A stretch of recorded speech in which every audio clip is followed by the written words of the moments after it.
तो भगवान शंकर कह रहे हैं कि देखो देवी,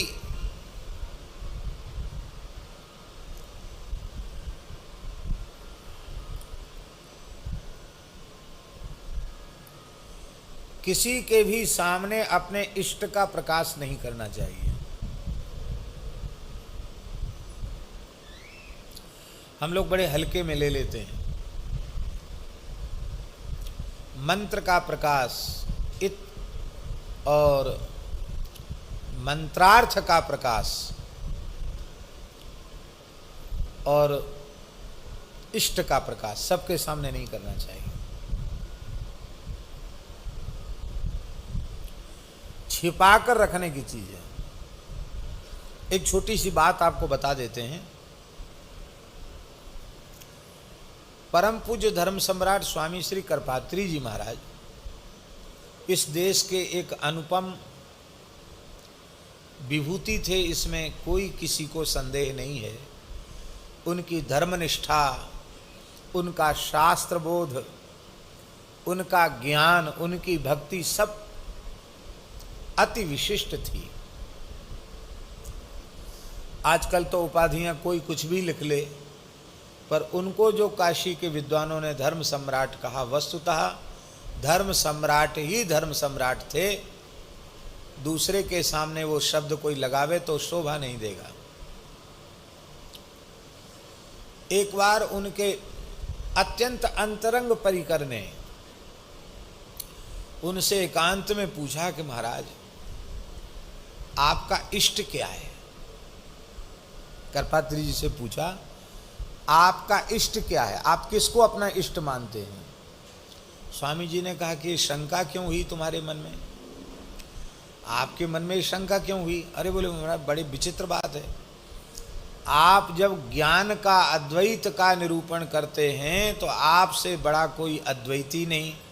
आप किसी सगुण साकार का नाम ही नहीं लेते हैं, फिर तो केवल आत्मस्थिति का ही प्रकाश करते हैं। तो लगता है कि आप तो पूरे निर्गुणीय ही हो, ज्ञानी ही हो। और जब आप वेदांत प्रवचन करते हैं, जब आप शिव तत्व पर बोलने लग जाते हैं, तो लगता है कि आपसे बड़ा शैव और कोई दूसरा नहीं हो सकता। आप भगवती राजराजेश्वरी त्रिपुर सुंदरी पर बोलने लग जाते हो तो लगता है कि श्री विद्या भगवती राजराजेश्वरी त्रिपुर सुंदरी ही आपका इष्ट है क्या, ललिता जी ही आपकी इष्ट हैं क्या।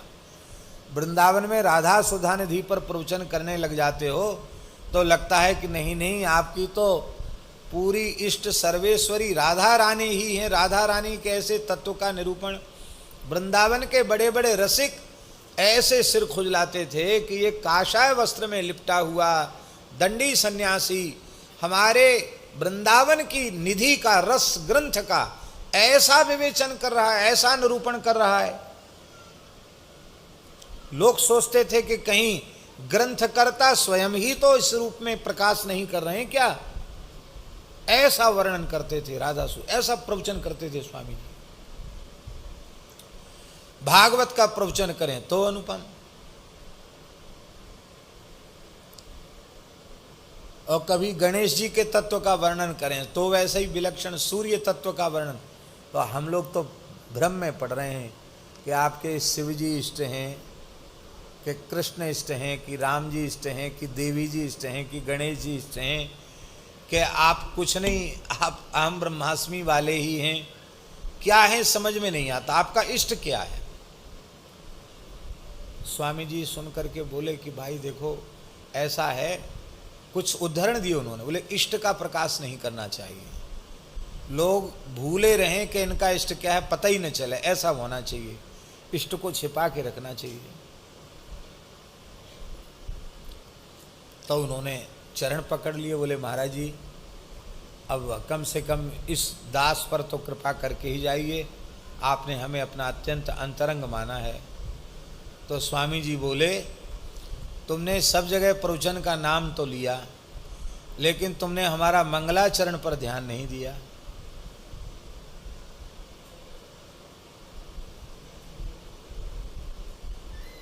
हाँ हाँ हाँ महाराज जी ध्यान आ गया मंगलाचरण पर।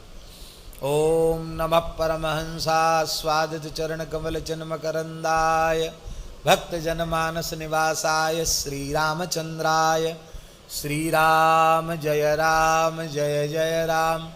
बोले चाहे वेदांत पर प्रवचन करें, चाहे देवी पर प्रवचन करें, चाहे महादेव पर प्रवचन करें, मंगलाचरण यही है और कीर्तन यही। न कीर्तन बदलेगा न मंगलाचरण बदलेगा। इसी से आप समझ लो कि हमारा इष्ट कौन है। वो महापुरुष कौन थे जिन्होंने अंतरंग अवस्था में उनसे प्रश्न किया।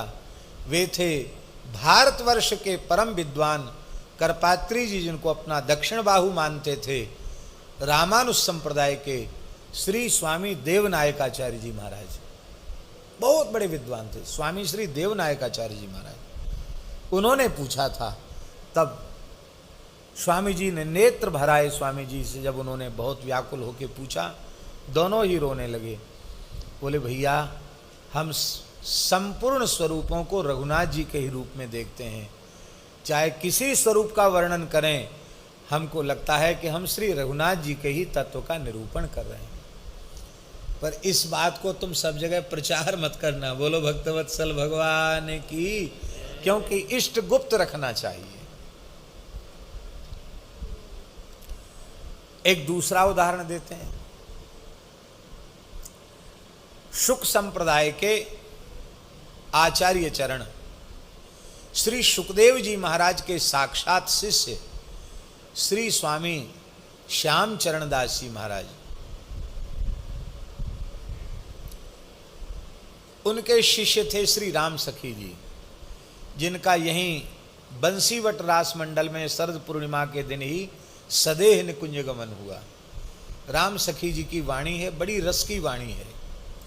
दास ने एक बार उस वाणी को आद्योपांत पढ़ा है। राम सखी जी के जीवन में एक प्रसंग आता है कि वृंदावन के रसिकों ने उनसे पूछा कि आपकी सहचरी भाव की उपासना है और अनन्योपासना है श्री कुंज बिहारिणी कुंज बिहारी जी की। वृंदावन के निकुंज रस की उपासना है आपकी, लेकिन कभी आपको हम राम नाम के अतिरिक्त कुछ भी जप करते हुए नहीं देखते हैं। तो उपासना तो श्री कुंज बिहारिणी बिहारी जी की और जप राम नाम का, तो ये बड़े संदेह में हम लोगों को डालता है। भैया वृंदावन वासी तो राधे श्याम श्याम श्याम राधे राधे राधे कृष्ण कृष्ण राधे राधे, अथवा कोई राधा ही राधा जपता है, कोई राधा कृष्ण जपता, कोई राधे श्याम जपता है। आपको ये सब जपते तो देखते नहीं। उपासना निकुंज भाव की और जप राम नाम का। तो इस भेद को समझाओ। तब उन्होंने भी यही कहा था कि पतिव्रता अपने पति का नाम नहीं लेती है। अब मैं पतिव्रता हूं, नाम कैसे लूं? तो हमने अपने युगल सरकार का सांकेतिक नाम रख रखा है राम। रा माने राधा रानी, माँ माने मनमोहन।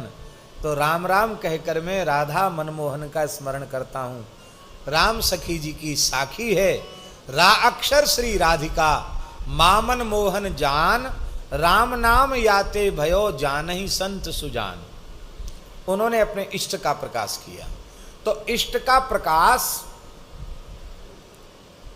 और सबसे पूछना भी नहीं चाहिए कि आपका इष्ट क्या है। क्या जरूरत है पूछने की? आपका जो है आप अपनी निष्ठा में पक्के रहो, आपको पूछने की क्या आवश्यकता पड़ गई?